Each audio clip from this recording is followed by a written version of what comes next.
El botín de la educación en México genera discordia y luchas grupales en la cúpula político-gubernamental. Actualmente se habla de 2 millones de maestros que forman los batallones sindicales, la inmensa mayoría como carne de cañón en la conquista del poder de sus líderes. El maestro Carlos Jan González fundó en los años 80 el movimiento político magisterial en nuestro país. De paso, hizo lo mismo político empresarial al crear el grupo Atlacomulco. El Baester Gordillo llega al CENTE, todo desde la trinchera priista. El poder del magisterio sindical creció con los años, al igual que las inmensas fortunas de los dirigentes. En contraparte, el nivel educativo fue decreciendo y se fue hundiendo en el pantano de la corrupción, tráfico de influencias e impunidad. En esta ecuación, la educación resultó la variable con mayor ganancia política. La lectura histórica se fue perdiendo entre gobiernos que acuñaron solo términos para mantener el monopolio sindical al servicio político del Estado. El resultado, después de décadas, monstruos sindicales engendrados por las políticas públicas en educación de los gobiernos en cuestión, de todos los colores, abandono total del nivel académico en todas las instancias, creación de analfabetas funcionales a favor de los regímenes políticos sin capacidad de reflexión. Gracias por acompañarnos a su canal por internet de Primera Visión. Soy Bernardino Chávez. Les damos la bienvenida desde Culiacán, Sinaloa, acá en el noroeste del país. Hoy vamos a platicar de un tema importantísimo para este país que tiene que ver con la educación, pero más aún con todos esos cacicazgos que ha habido durante muchísimos años aquí en México y en Sinaloa. Estamos hablando de lo que son los sindicatos de maestros, de lo que es el poder que tienen los sindicatos en todos los gobiernos, en los 70, 80, 90 años que tiene el PRI, el PAN, cuando tuvo su periodo de gobierno. Y ahora parece ser que pues va a ser algo que tenga mucho poder con esto de la Cuarta Transformación. Vamos a platicar de este tema, creo que es importantísimo para entender el por qué muchísimos maestros de repente aparecen en las calles y pocos tienen muchísimo poder, tanto empresarial como político, y ellos son muy, muy importantes para tomar decisiones en la política en este país. Para ello le voy a presentar a mis compañeros y amigos. Ricardo Arnulfo Mendoza. Muchísimo gusto de saludarlos nuevamente. Alejandro Sicairo Rivas. ¿Qué tal? Qué gusto saludarlos. Ernesto Saldaña García. Un saludo a Sinaloa y a todo México. Ya me andaba equivocando, ya quería poner. Lo que pasa es por situación de cámaras, no crea que hay preferencias, situación de cámaras, por eso empezamos de esa manera. Le comentaba todo esto de lo que es el cacicazgo, el poder de los que ejercen los maestros, pero sobre todo los líderes magisteriales. Tenemos que hacer esta historia porque allá en los 80s, Carlos Jan González, bueno, pues fue el precursor de lo que ahora entendemos como el poder del magisterio tras esta silla presidencial. Carlos Jan González, un maestro que se ufanó de haber nacido pobre y que hace algunos años, bueno, la revista Forbes, estamos hablando del 2001, tenía una fortuna, según esta revista, de $1,300 millones. Al momento, ahora su familia es una de las más ricas de este país, tiene negocios de bancos, tiene negocios de muchísimas empresas, pero Carlos Jan González fue el que creó el grupo Atlacomulco, aquel que todos sabemos pone a Peña Nieto en el gobierno que acaba de terminar. Tenemos el caso de esta líder sindical, el Baester Gordillo, y tenemos ahora los casos del CENTE que se han sentado, por ejemplo, con gente como Gobernación, a ver qué es lo que van a hacer entre estos grupos sindicales y el nuevo gobierno de Andrés Manuel López Obrador. Detrás de todo eso se encuentran niños y jóvenes que pues prácticamente están en indefensión. O sea, esta gente de los sindicatos hace lo que quiere, y no nada más a nivel nacional, sino lo tenemos aquí con Daniel Amador en este estado. Hoy vamos a platicar de ello. Alejandro, creo que es un tema que en sus entrañas yo creo que se puede encontrar el por qué México se ha transformado o se ha transfigurado de una y otra forma desde los años 80 a lo que ahorita estamos viviendo. Este monstruo sindical que ha puesto y ha quitado presidentes y que parece ser que ahorita está pues más fortalecido que nunca. La maestra Elba Ester acaba de aparecer otra vez por segunda ocasión ahora en Chiapas, cuando perdió su registro del PANAL. Ahora parece ser que van a hacer otro partido y van a seguir intentando mover el poder, quizás desde otro partido político. Son las mismas mañas, son las mismas gentes, nada más que se dice que es otro gobierno. Mira, yo creo que la mafia magisterial es la que mayor capacidad ha mostrado de reubicarse, reposicionarse en la vida política de México. La historia tú ya la mencionaste, pero la realidad es que estamos viendo todavía enormes cacicazgos magisteriales.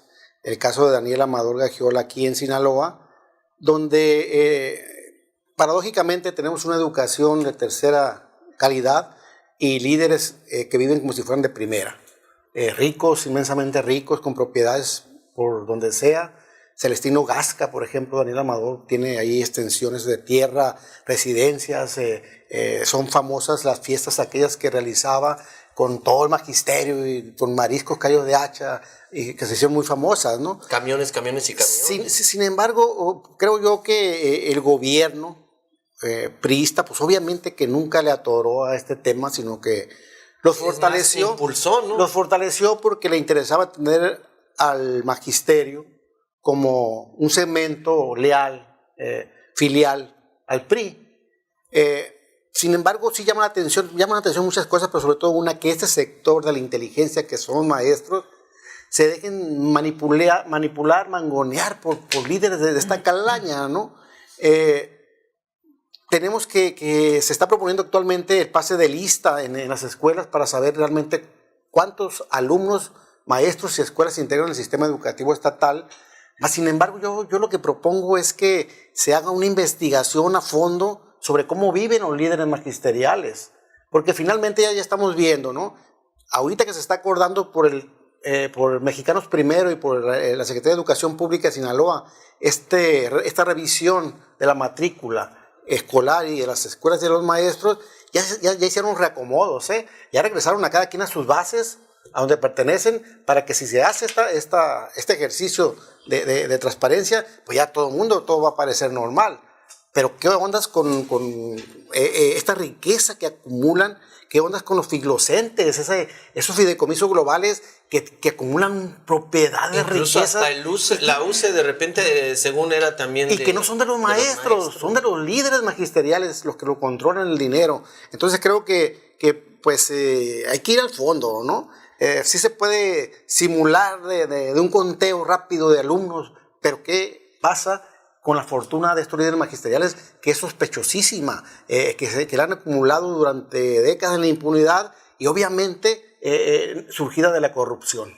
Porque para usted que nos escucha y dando simple y sencillamente una pauta en esto, Elba Ester Gordillo la pone precisamente Salinas de Gortari, ¿no? Salinas de Gortari es quien hace todos estos movimientos para que llegue Elba Ester Gordillo, y Elba Ester Gordillo se convierte en una gran precursora de lo que es la fuerza sindical magisterial para quitar y poner pues todo tipo de políticos, ¿no? Entre ellos, pues, inclusive los mismos presidentes, ¿no? Que se tenían que sentar con ella para ver pues qué posibilidades había reales de gestionar ahí algún tipo de alianza, ¿no?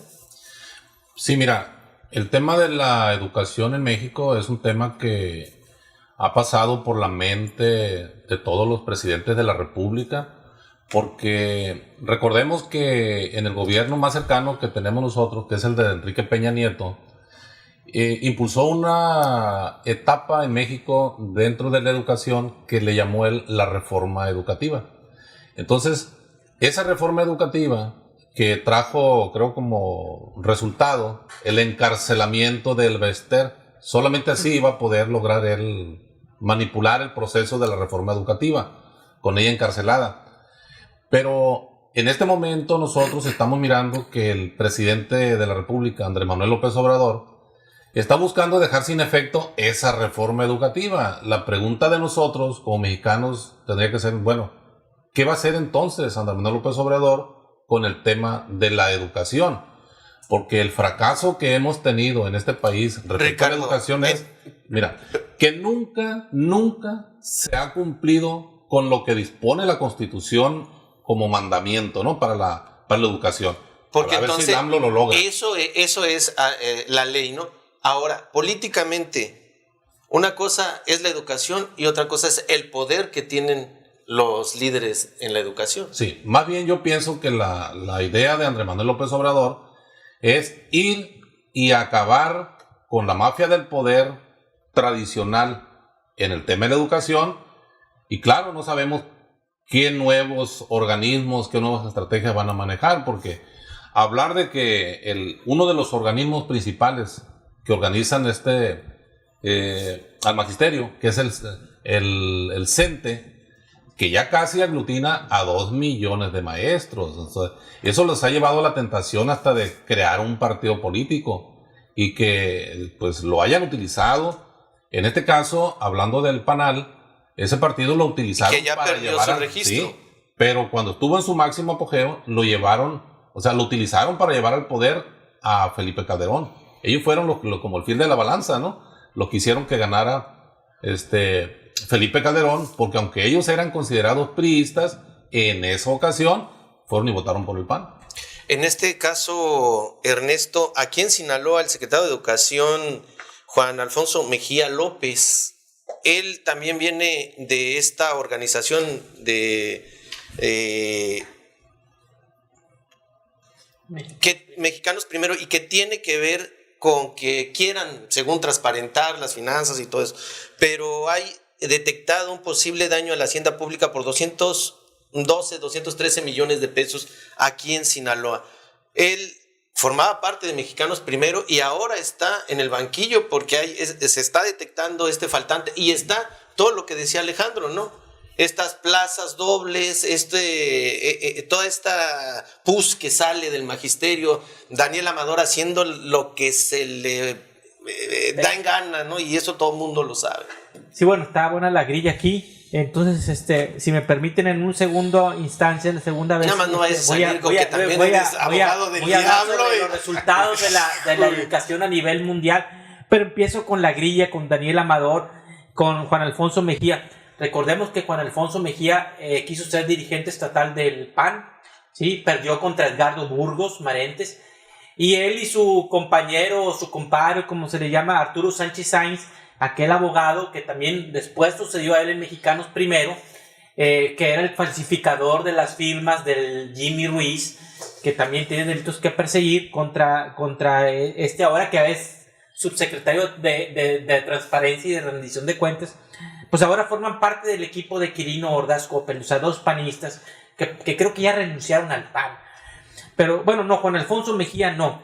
Juan Alfonso Mejía no va a renunciar al PAN, viniendo él de Mexicanos Primero, teniendo una maestría, un doctorado de la Universidad de la Sorbona en París, habla perfectamente francés, una persona muy inteligente, pero ahora al servicio del gobierno de Quirino.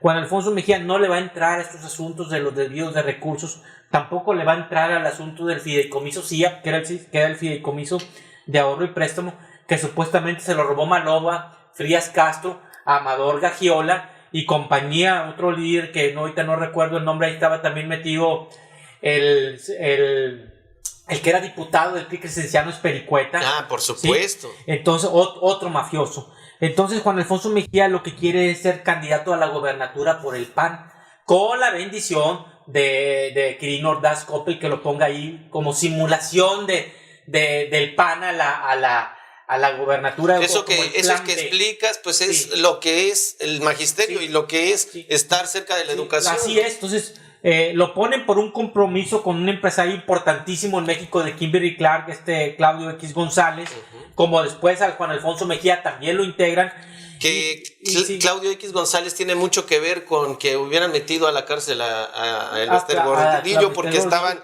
enfrentados plenamente, ¿no? Y ahora para que Morena, o mejor dicho la Cuarta Transformación, no entre a los estados, lo que hacen es posesionarse de la Secretaría de Educación Pública y de muchas otras que están a la parafernalia. Y los líderes locales, ¿no? ¿Mande? Y de los líderes locales, en este caso Amador. Líderes locales. Muy de acuerdo con lo que dice Alejandro, es insultante la parafernalia con la que se maneja Amador Gagiola, que tiene un casonón gigantesco en la colonia más fifí o importante de cuanto a dinero de Culiacán. Ahorita me dices quiénes son fifí, quiénes no son fifí. Las fiestas que hacen en la Primavera o en Celestino Gasca, la imposición de su hijo como regidor y como diputado local. Perfecto, discúlpeme, pero digo, un diputado que no aportó absolutamente nada más que escándalos y bluff. Y bueno, finalmente, esos son los acuerdos en los que han llegado los grupos locales del poder. Que el PAN sea, digamos, el merolico del PRI en legitimar los movimientos que hace el gobernador. No descartemos que Quirino vaya a tratar de negociar más arriba en la Ciudad de México de que los candidatos, tanto del PRI como del PAN, como de Morena, más que otros surjan, sean negociados y bendecidos totalmente por él. Y a mí no me cabe la menor duda que con Alfonso Mejía no está pensando en la educación, está pensando en su imagen y en su candidatura. En este caso, como lo dice Saldaña, se supone que hay una matrícula de maestros, que se tiene una matrícula de pagos, se supone que el gobierno de Sinaloa tuviera acceso a todos estos registros. ¿Por qué? Siempre sale que no, que hay que pedirle permiso a Daniel Amador, hay que ver a Daniel Amador, o lo que es el CENTE, ¿no? O como ellos lo manejan. Sí, es que ¿Cuál es el pleito ahí? Es suponerse que hay condiciones políticas en México para que se desarticule esta mafia magisterial. Sin embargo, ¿qué está sucediendo?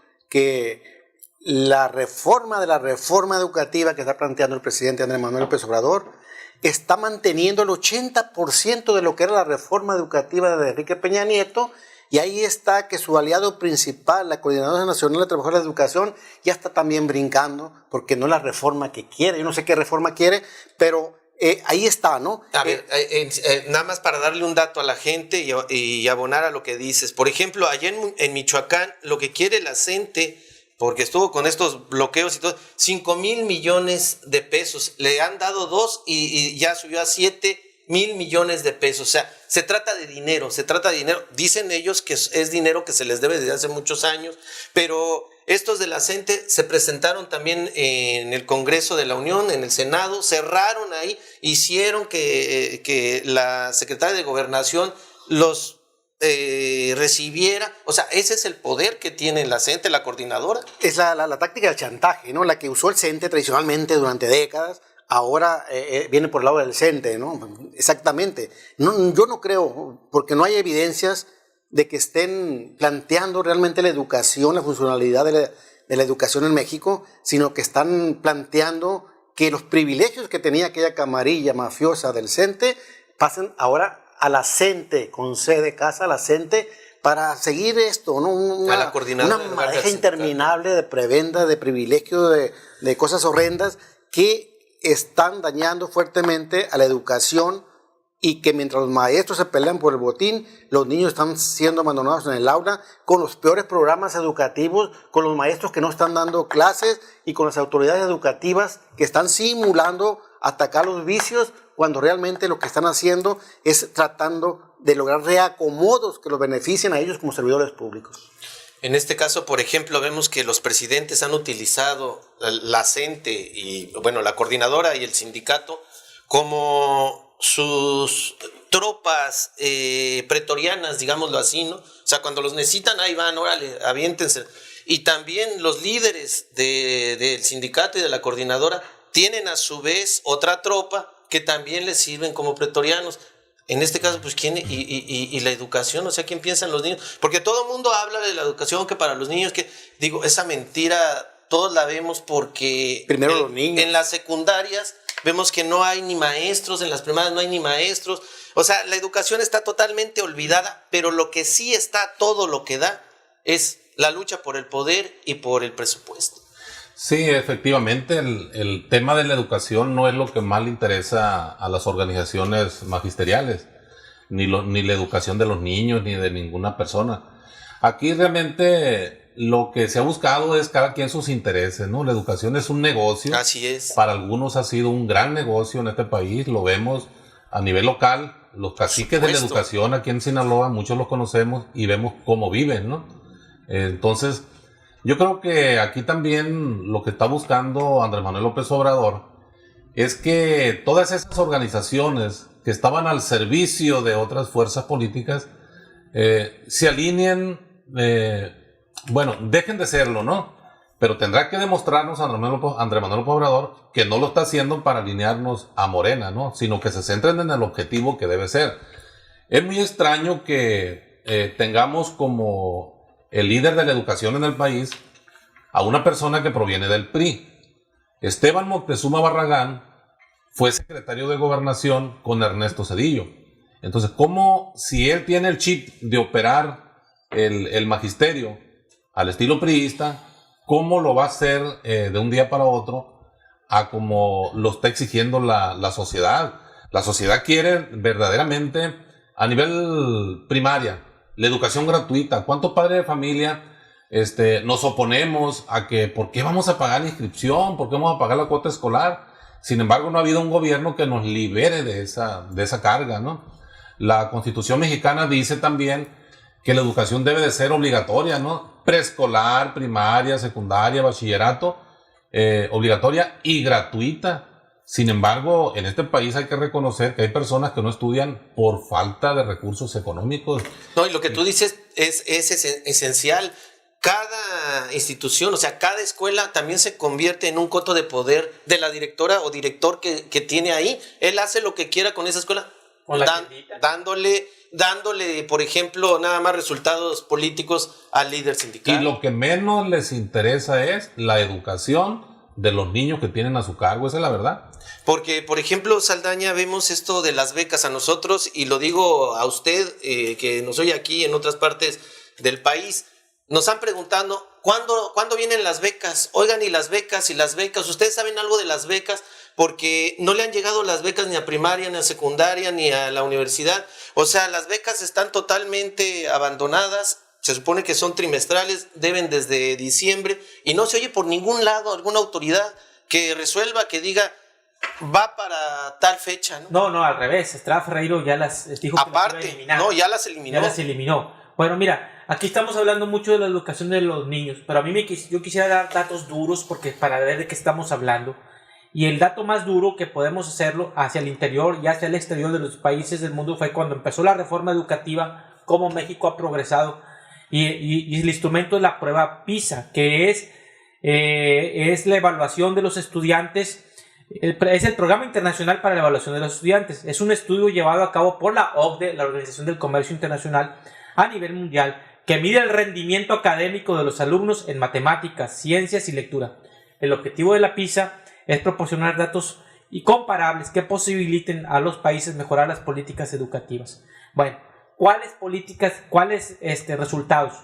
La prueba PISA mide 3 cosas. Competencia en ciencias, la primera. Disculpen que me desvíe del tema, pero a mí se me hace esencial para entender el daño. El primer país del mundo en competencia de ciencias, Singapur, 556 puntos. Japón, el segundo, 538. Estonia, el tercero, 534.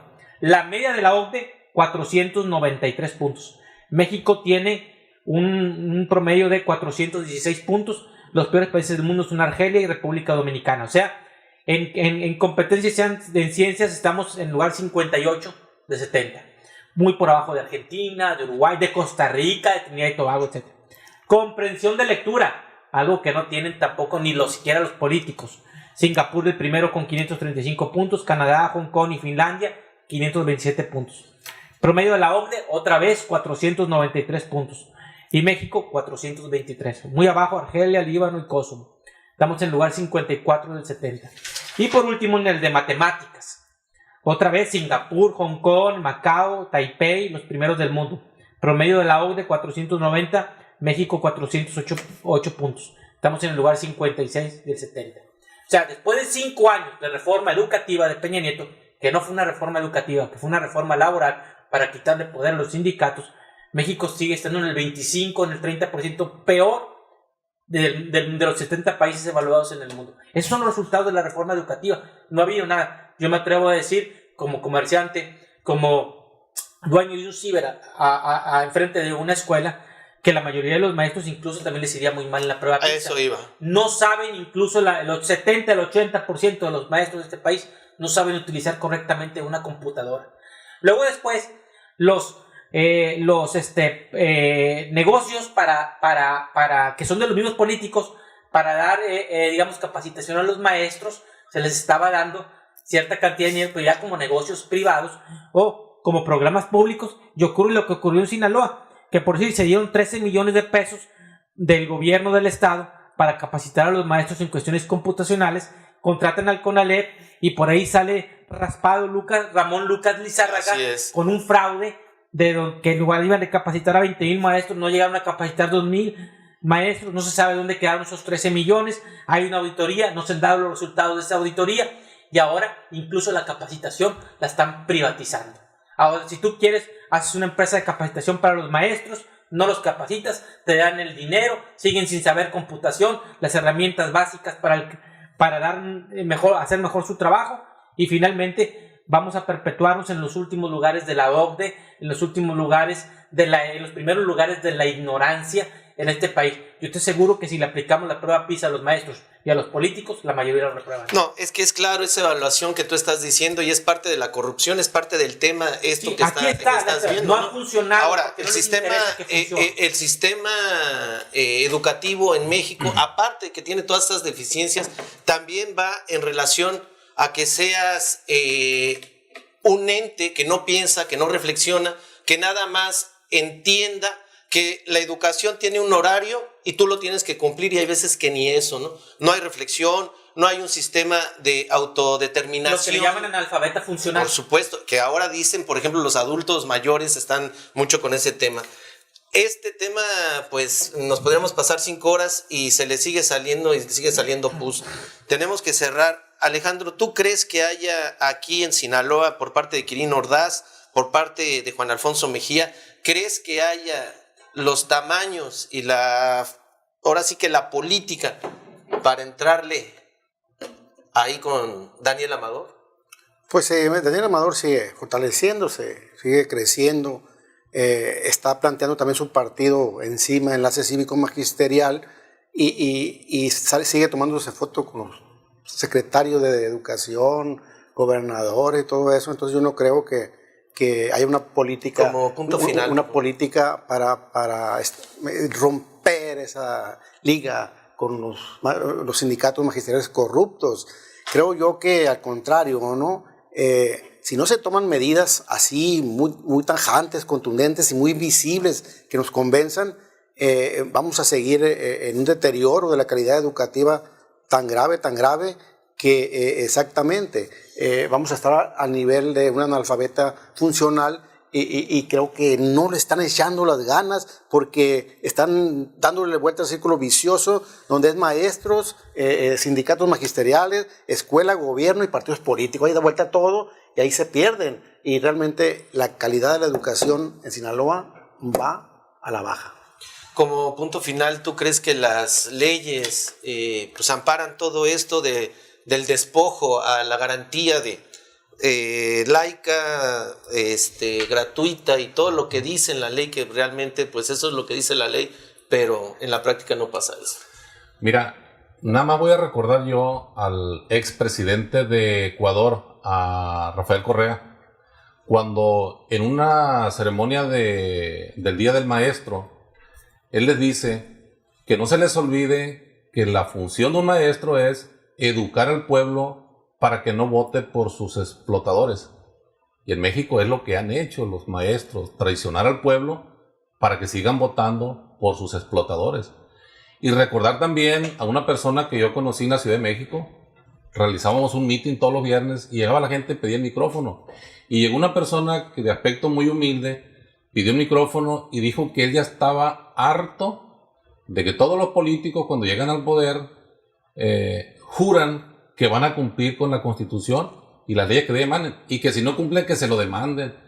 Este señor estaba tan desesperado que decía, ya no basta que se lo demanden, que los ejecuten, decía el señor, ¿verdad? No era el Bronco. Tenemos una secretaría, Porque ese ya... No, era de Oaxaca, aclarando.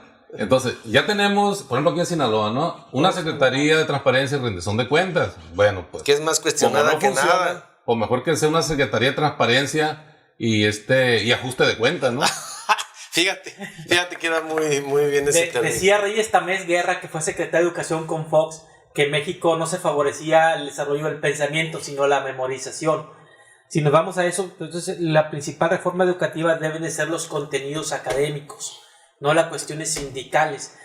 El asunto aquí estriba en que a los maestros les pagan muy poco en comparación de, digamos, la media que gana un político, ¿sí? Entonces, creo yo que abogar por unos salarios más dignos sería importante, porque si tú te das cuenta, la mayoría de las peleas magisteriales de las luchas no viene siendo para modificar los contenidos académicos, sino para pelear prestaciones que han dejado de recibir los maestros. Entonces, se debe de hacer un nuevo pacto, pero para esto, ahí sí coincido con Denise Dresser, necesitamos un secretario de Educación, dijo, con cojones, con producto de gallina y bien puestos, porque si no, va a ser la simulación y el círculo vicioso del que acaba de hablar ahorita aquí a nuestro amigo Alejandro. Y ese círculo vicioso se va a reflejar en que de aquí a 20, 30 años, si se sigue repitiendo, no vamos a tener deficiencias en nuestras evaluaciones. Entonces, es voluntad lo que se requiere, pero la voluntad debe empezar desde la Presidencia de la República. Estamos llegando al final de este programa. Gracias por acompañarnos. Por favor, denos su punto de vista. Yo creo que en este país, como está la estructura de la educación, casi cualquiera puede terminar una licenciatura.